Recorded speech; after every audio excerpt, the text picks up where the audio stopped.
Bonjour à chacun. C'est une joie de faire le culte avec vous ce matin. Merci à votre pasteur pour l'invitation. Vous transmettez les salutations de l'Église Duc.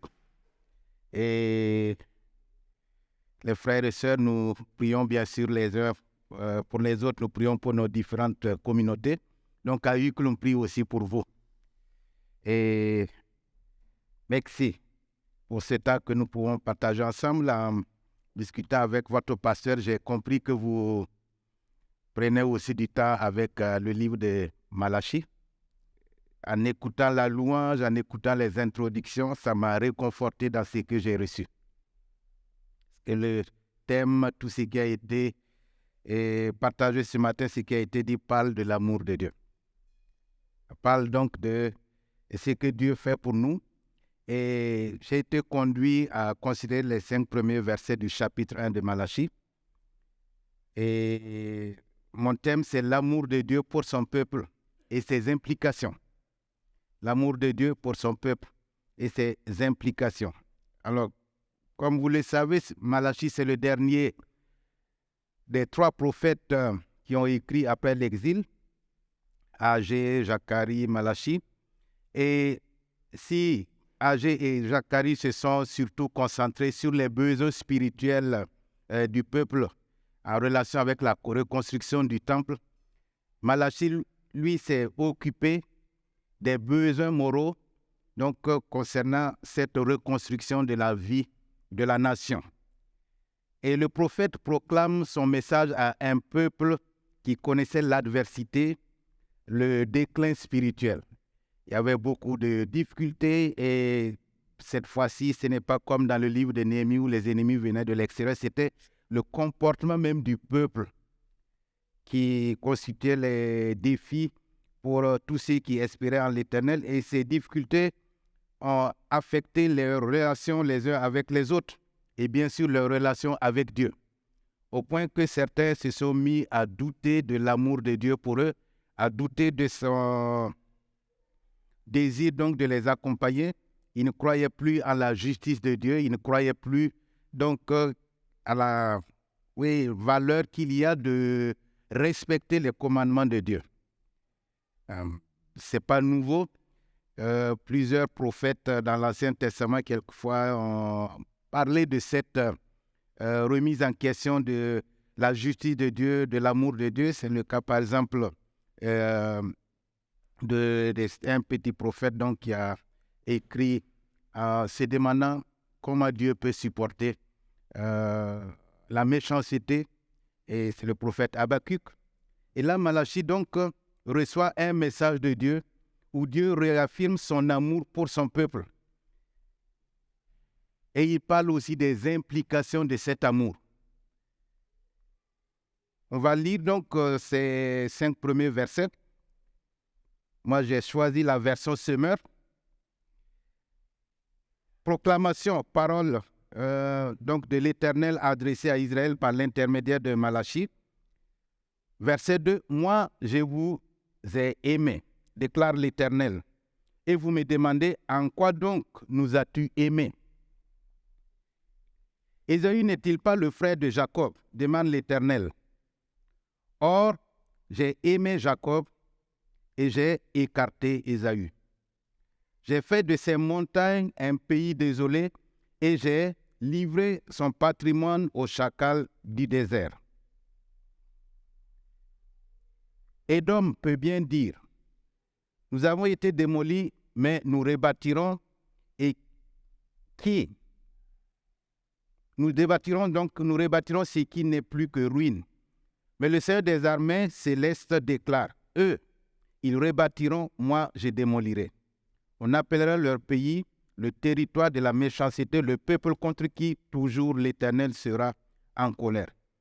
Et vous le verrez de vos yeux, et vous direz, l'Éternel est très grand, même au-delà du territoire d'Israël.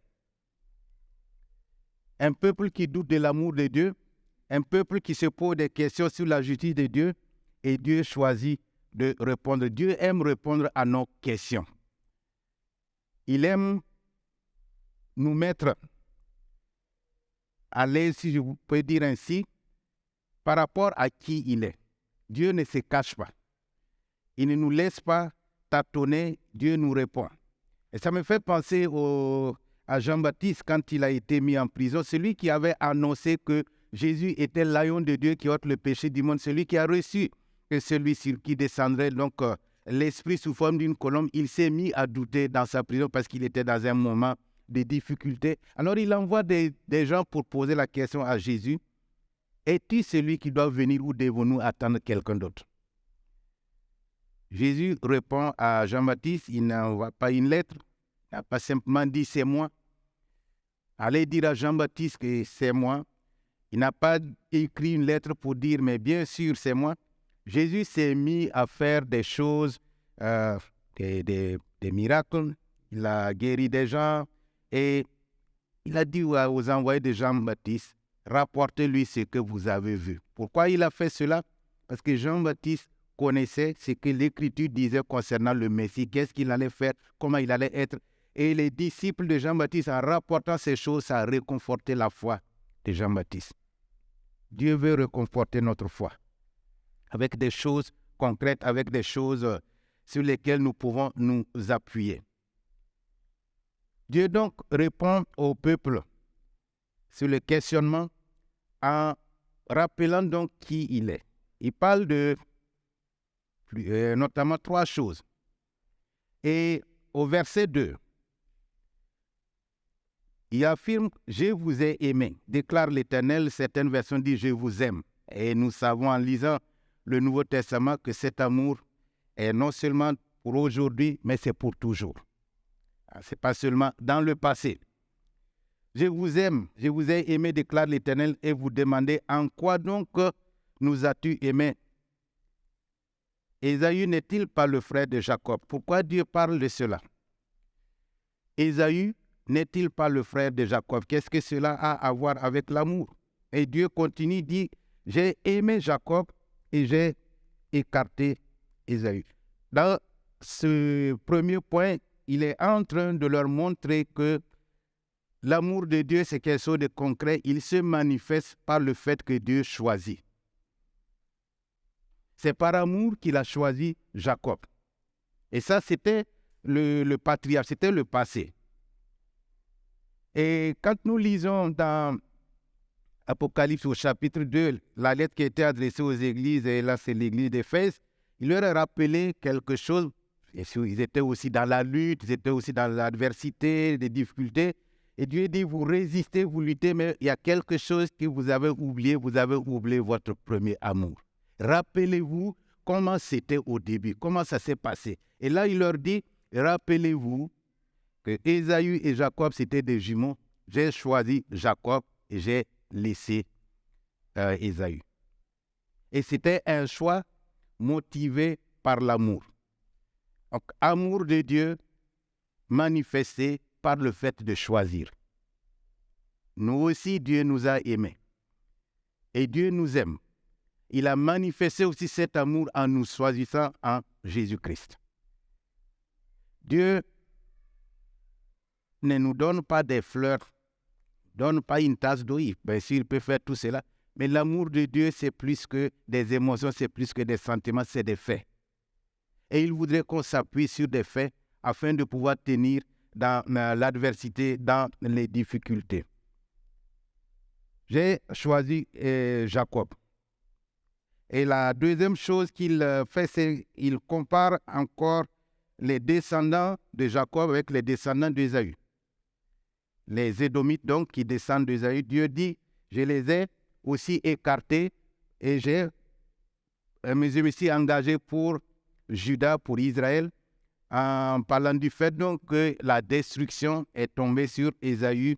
Le peuple donc a été séparé de Dieu. Dans le passé, il a choisi Jacob. Et il les invite à regarder la situation actuelle. Ésaü, ses descendants ont été abandonnés, leur territoire a été détruit. J'ai fait de ces montagnes un pays désolé. Je les ai livrés comme patrimoine donc aux chacals du désert. La situation actuelle, une comparaison. Et bien sûr, le troisième élément, après avoir donné ces faits, Dieu les invite donc à considérer leur relation avec lui. Démonstration donc de l'amour de Dieu. La Bible nous dit que Dieu est amour. Nous le savons. Mais ce qui nous gêne quelquefois, c'est la confusion entre l'amour de Dieu et l'amour dont nous entendons parler, l'amour que nous avons les uns pour les autres. Comment est l'amour de Dieu? J'ai dit premièrement, donc l'amour de Dieu se manifeste par le fait qu'il choisit. Dans 1 Jean au chapitre 4, verset 8, il est dit « Dieu est amour et celui qui n'aime pas n'est pas de Dieu. » Dieu est amour, c'est sa nature, c'est ce qu'il est. D'accord? Dieu, il est amour. On a du sel en poudre ou bien on a du sucre en poudre. Si vous prenez un grain, il est sucré. Ce n'est pas seulement le carreau qui fait qu'il est sucré. Imaginons si on peut réduire Dieu en poudre. Chaque grain, chaque morceau serait amour. L'homme n'est pas amour. L'homme aime. Dieu, lui, il est amour. Et Dieu, en tout temps, il aime. 1 Jean 4, encore verset 16. Il dit, nous avons connu l'amour que Dieu a pour nous et nous y avons cru. Dieu est amour. Et celui qui demeure dans l'amour demeure aussi en Dieu.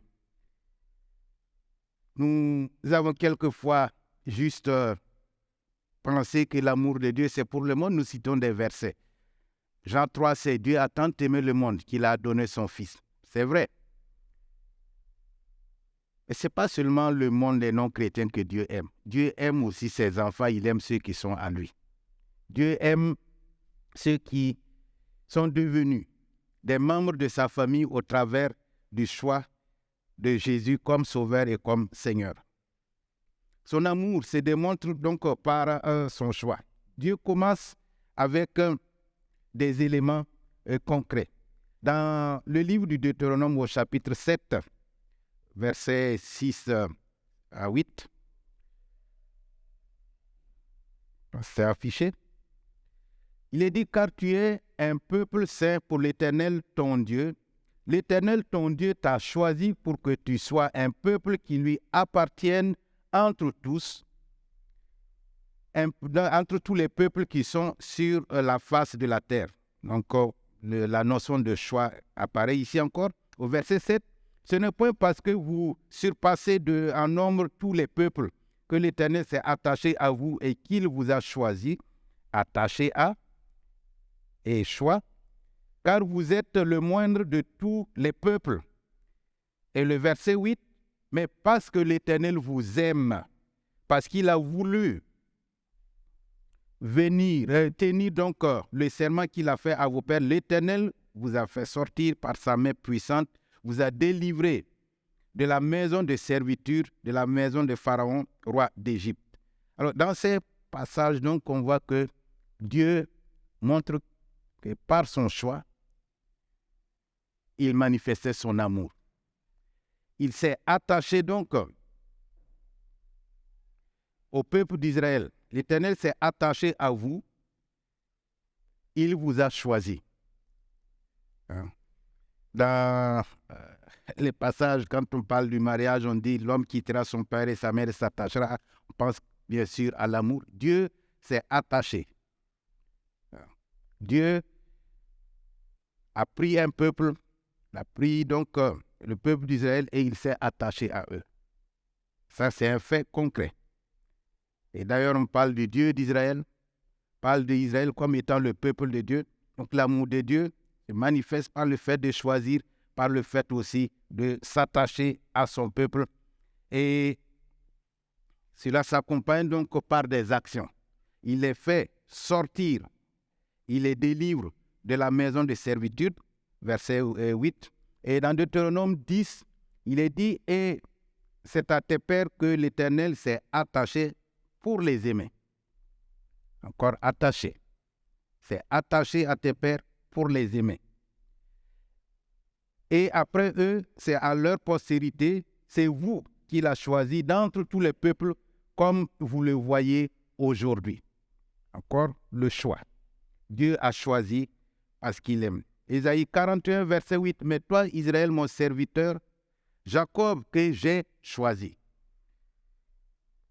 Race d'Abraham que j'ai aimé. Donc, Dieu aime et parce qu'il aime, il choisit. Il n'y a pas d'amour sans choix. Il n'y a pas d'amour sans attachement. 41, 9. Toi que j'ai pris aux extrémités de la terre et que j'ai appelé d'une contrée lointaine, à qui j'ai dit, tu es mon serviteur, je te choisis et ne te rejette point.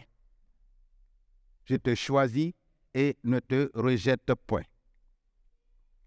Donc c'est comme ça que Dieu manifeste son amour.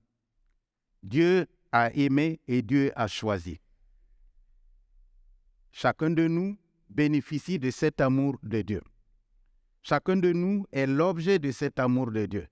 Et Dieu nous a choisis au travers donc de Christ.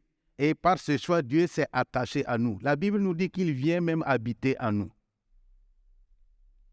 La Bible nous dit que Dieu est avec nous tous les jours. Si on n'aime pas quelqu'un, on ne peut pas être avec lui tous les jours. Qui veut être avec quelqu'un qu'il déteste? Quelqu'un qui l'ennuie, qui le fatigue tous les jours, tous les jours. Non, Dieu dit, je suis avec vous tous les jours. Parce qu'il nous aime. Parce qu'il nous a choisis. Parce qu'il s'est attaché à nous. Et cet amour, bien sûr, de Dieu a des implications et la suite du passage, Dieu va en parler au peuple par le prophète Malachie. Et les implications de cet amour de Dieu sont plusieurs. La première des choses, c'est que parce que Dieu nous a choisis, que Dieu nous aime, nous sommes appelés aussi à aimer Dieu. Qu'il y ait une réciprocité. Et Dieu manifeste ce désir de réciprocité dans le livre du prophète Osée lorsqu'il il voit que le peuple est infidèle. L'infidélité là-bas est comparée à de l'adultère. Et Dieu utilise donc la vie de couple, la vie de famille du prophète Osée pour manifester cet amour qu'il a pour le peuple d'Israël et le comportement d'Israël, le fait d'aller vers d'autres dieux, des idoles, en abandonnant Dieu. Au chapitre 3 de Osée, Dieu dit à Osée d'aller reprendre sa femme. Il s'est marié, sa femme l'a quitté, allant vers d'autres personnes. Et Osée a dû aller payer encore pour reprendre sa femme qui lui appartient, avec qui il était marié. Il a dû aller voir les amants de sa femme. Il a donné de l'argent pour reprendre sa femme. Et qu'est-ce qu'il a dit à sa femme? Viens et reste avec moi. Reste à moi, pour moi seul, ne pars plus voir d'autres personnes. Et il est dit que Osée était la manifestation de l'amour de Dieu. Dieu voulait que Israël reste attaché à lui et à lui seul, qu'il n'aille plus vers des idoles. Et c'est quoi donc aimer Dieu? C'est le livre du Deutéronome qui en parle beaucoup. Deutéronome 6.5 repris par Jésus dans Matthieu 22, 37, c'est le passage que nous connaissons. Tu aimeras l'Éternel, ton Dieu, de tout ton cœur, de toute ton âme et de toute ta force. Certaines versions, certains passages ajoutent de toute ta pensée. Tout ton être entier doit être donc attaché à Dieu. Tu dois l'aimer, être tout entier à lui. Chapitre 11, verset 1, tu aimeras du Deutéronome. Tu aimeras l'Éternel, ton Dieu, tu observeras toujours ses préceptes, ses lois, ses ordonnances et ses commandements. Dans Jean 15, verset 10, on peut lire « Comme le Père m'a aimé, je vous ai aussi aimé. » Parallélisme. Comme le Père m'a aimé, je vous ai aussi aimé. Jésus nous aime, c'est Jésus qui parle ici d'un amour similaire à l'amour que le Père avait pour lui. Si nous imaginons comment le Père a aimé son Fils, c'est un amour éternel. Depuis toujours, il y a cet amour entre le Père et le Fils. Et Jésus dit à ses disciples, je vous ai aimé comme le Père m'a aimé. Demeurez dans mon amour. Si vous gardez mes commandements, vous demeurerez dans mon amour, de même que j'ai gardé les commandements de mon Père et que je demeure dans son amour. Aimer Dieu ici, c'est de garder ses commandements. Aimer Dieu, c'est s'attacher à ses commandements. 1 Jean 2, 5. Mais l'amour de Dieu est véritablement parfait en celui qui garde sa parole. Par cela, nous savons que nous sommes en lui. Alors, si l'amour de Dieu, ce n'est pas, de nous donner des fleurs ou le meilleur objet que nous voulons, Dieu peut le faire et il le fait certainement. L'amour de Dieu, l'avons vu, c'est plus que cela. Dieu s'attend aussi à ce que nous puissions l'aimer. Et ici, il est dit que aimer Dieu, c'est garder sa parole. 1 Jean 5, verset 3, car l'amour de Dieu consiste à garder ses commandements et ses commandements ne sont pas pénibles. Et ce qui est intéressant dans le fait de garder les commandements, d'aimer Dieu, donc au travers de cela, c'est qu'il y a une promesse aussi qui est attachée à cela dans Jean 14. Nous pouvons lire verset 15, une des conséquences. Jésus dit, si vous m'aimez, gardez mes commandements et moi, je prierai le Père. Et il vous donnera un autre consolateur afin qu'il demeure éternellement avec vous, l'Esprit de vérité, que le monde ne peut recevoir parce qu'il ne le voit point et ne le connaît point, mais vous le connaissez et il demeure avec vous. Il sera en vous.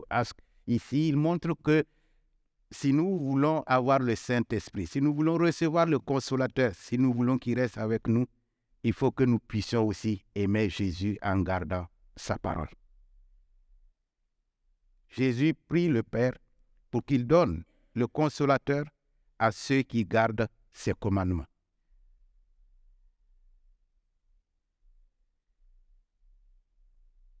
Paul fait indirectement référence aussi à cela lorsqu'il dit dans 2 Corinthiens au chapitre 13, verset 14, que la grâce du Seigneur Jésus-Christ, l'amour de Dieu et la communion du Saint-Esprit. Aimer Dieu et vivre dans le Saint-Esprit, ça va ensemble. Et aimer Dieu, c'est garder ses commandements. L'amour de Dieu et la communion du Saint-Esprit soient avec vous. On utilise cela aussi pour nous bénir les uns les autres. Donc, aimer Dieu, c'est garder ses commandements. C'est une des implications. Garder ses commandements. Et parce que nous sommes avec Dieu, que Dieu nous aime, nous sommes donc en relation avec lui. Une autre implication donc du fait d'aimer Dieu, c'est que nous devons être saints. Nous devons être saints. Pourquoi? Nous devons demeurer saints parce que Dieu est saint et si nous sommes attachés à Dieu, si nous sommes en relation avec Dieu, cette relation, cet attachement ne peut pas continuer si il n'y a pas de sainteté. Dieu ne peut pas accepter à côté de lui, dans son environnement, dans sa présence, tout ce qui n'est pas saint. Alors, on ne parle pas ici de souvent la sainteté, on pense à la notion d'être sans péché. Ce n'est pas dans ce sens. Pour Dieu, oui. Mais pour nous, c'est le fait d'appartenir uniquement à Dieu, d'être pour lui, de réserver, d'être mis à part pour Dieu. En pensant encore au livre de Osée, c'est le fait de ne pas donner notre cœur à quelqu'un d'autre que Dieu, pas permettre qu'il y ait quelqu'un au même niveau que Dieu dans notre vie et rester attaché à lui. Donc nous devons demeurer dans la sainteté parce que Dieu est saint. Et la suite du chapitre, d'ailleurs, Dieu parle au peuple donc par Malachie en parlant d'honorer. Si je suis Dieu, où est l'honneur qui m'est dû? Et cet honneur parle du respect dû à Dieu, de la crainte qui est due à Dieu. Dans Deutéronome chapitre 7, verset 6, Dieu dit au peuple d'Israël, car tu es un peuple saint pour l'Éternel ton Dieu. L'Éternel ton Dieu t'a choisi, encore, le fait de choisir. Dieu t'a choisi pour que tu sois un peuple qui lui appartienne entre tous les peuples qui sont sur la face de la terre. 1 Pierre 2, 9 que nous connaissons, vous au contraire, vous êtes une race élue, Donc, élection, nous connaissons les élections. Ici, c'est un choix. Même si en politique, la finalité ne correspond pas toujours à nos choix. Ici, Dieu dit, vous êtes une race élue, un sacerdoce royal, une nation sainte. Sainteté, élection, choix, va ensemble un peuple acquis afin que vous annonciez les vertus de celui qui vous a appelé des ténèbres à son admirable lumière. Il est important donc que nous puissions retenir cela.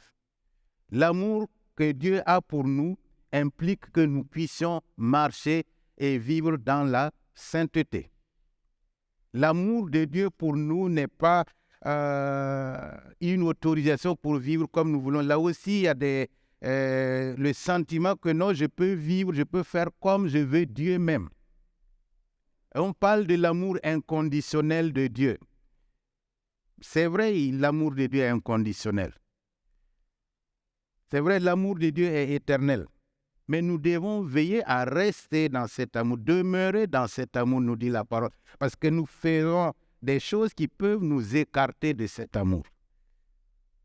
Souvent, ce n'est pas Dieu qui s'éloigne de nous.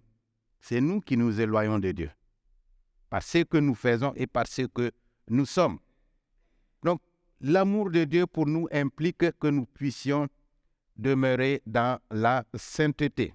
Que nous puissions vivre une vie qui nous permette de rester dans sa présence et que nous puissions continuer à le servir d'une manière qui l'honore. Une autre implication donc de cet amour de Dieu pour nous, c'est que Dieu nous appelle à nous aimer les uns les autres. Dans Malachie, c'était aussi une des difficultés parce que vous continuez dans le titre, vous verrez, les relations entre les gens, c'était compliqué. Et la Bible nous dit que si nous sommes de la famille de Dieu, nous devons aussi aimer tous les autres qui sont de la famille de Dieu. Nous avons tous des fratries, ce n'est pas toujours facile dans une famille. D'ailleurs, en parlant de Jacob et d'Ésaü, c'est des jumeaux, même père, même. Ce n'est pas facile. Mais ça montre encore que l'amour, selon Dieu, ce n'est pas un sentiment, c'est un choix. Aimer, c'est choisir. C'est prendre position. C'est un engagement. Et nous devons faire le choix de nous attacher à nos frères et sœurs en Christ. Nous devons faire le choix de nous engager envers nos frères et sœurs en Christ. Nous devons faire le choix de les aimer parce que Dieu les aime. Dans Jean 13, 34, Jésus dit, donne le commandement nouveau, et il nous dit que si nous nous aimons les uns les autres, le monde verra que nous sommes des disciples. Je vous donne un commandement nouveau, aimez-vous les uns les autres. Jean 15, versets 12 et 17, ce commandement est repris. Aimez-vous les uns les autres. Le désir de Dieu, donc, c'est que le monde voit que nous sommes son peuple, nous sommes ses disciples. Jean, chapitre 3, chapitre 4, parle beaucoup de cet aspect donc de l'amour de Dieu que nous devons manifester les uns envers les autres. Dieu a choisi Jacob et il a écarté Ésaü. Dieu a choisi Judas et il a écarté Édom. Dieu nous a choisis. Non, au travers de Christ, pour que nous soyons un peuple à lui. Et il demande que nous puissions aussi le choisir lui, que nous restons attachés à lui entièrement. Et il demande aussi que nous puissions aimer nos frères et nos sœurs. Alors, conclure, j'ai une question. Où en es-tu avec l'amour de Dieu pour toi et pour l'Église? Où en es-tu avec cela, cette notion de l'amour de Dieu? Est-ce que c'est une réalité ou juste un concept comme ça? Et à travers du livre de Malachie, Dieu nous rappelle qu'il nous aime et que cet amour se voit par le fait qu'il nous a choisis chacun. Pas parce que nous sommes meilleurs que les autres, mais parce que nous sommes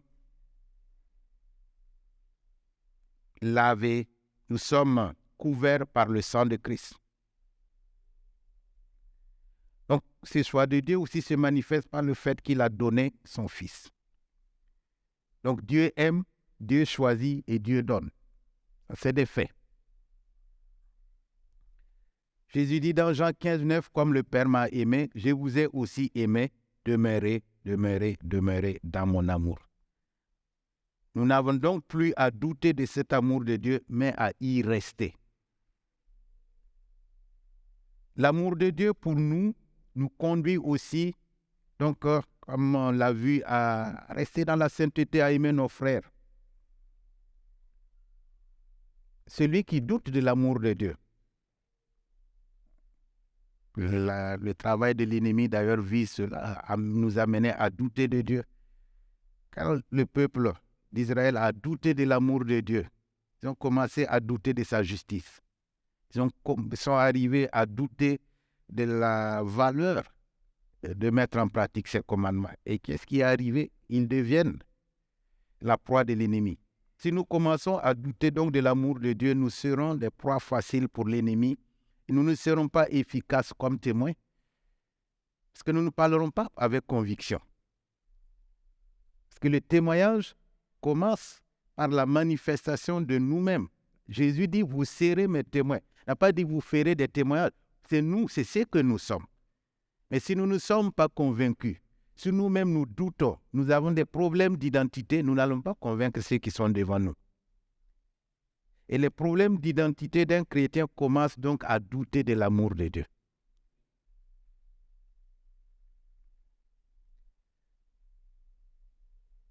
Parler de 4 mots à retenir, c'est aimer, choisir, donner et puis sainteté. Et je voudrais qu'on lise 2 passages pour terminer. Ésaïe 54, verset 10. Ésaïe 54, verset 10. Encore Dieu qui parle à son peuple, Israël, qui était aussi dans le doute. Il dit, quand les montagnes s'éloigneraient, il n'y a pas beaucoup de montagnes en Belgique, mais en Suisse, il y en a. Quand ces montagnes s'éloigneraient, est-ce que les montagnes bougent? Non. Et Dieu dit, même si les montagnes venaient à bouger, quand les collines chancelleraient, tomberaient, disparaîtraient, mon amour ne s'éloignera point de toi et mon alliance de paix ne chancellera point, dit l'Éternel qui a compassion de toi. Ésaïe 54, 10. Et c'est Dieu qui parle. Jérémie 31, verset 3. De loin, l'Éternel se montre à moi.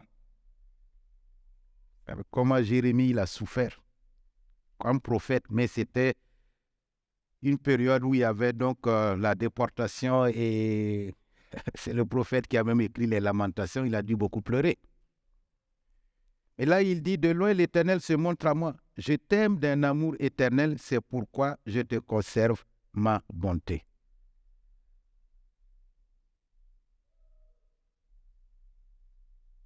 Tu es dans la situation du peuple où tu te poses des questions, je ne vois pas en quoi Dieu m'a aimé. Je ne vois pas en quoi Dieu me considère. Peut-être il faut relire ce qu'il a dit. Dieu veille sur sa parole pour l'accomplir. Et nous pouvons le bénir pour cet amour permanent qu'il a pour nous. Parce que Dieu est amour. Amen.